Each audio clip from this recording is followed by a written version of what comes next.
Hello guys, welcome back to this channel. In this today's tutorial, I'm going to show you how you can access Street View on Google Maps.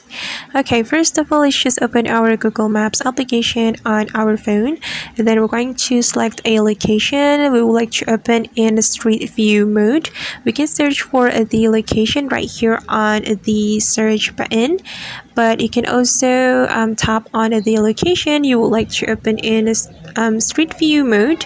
And I'm just going to for example select this location, so we can tap on the location, then just wait for a moment guys. Okay, and if you want to open in Street View mode, we can click on this option. You can tap on it, then here you can access the Street View. Okay, and you can swipe your screen like this. And okay, alright guys, and that's how we can access Street View on Google Maps. I hope this tutorial will be useful for you. Thank you so much for watching, and see you in the next video.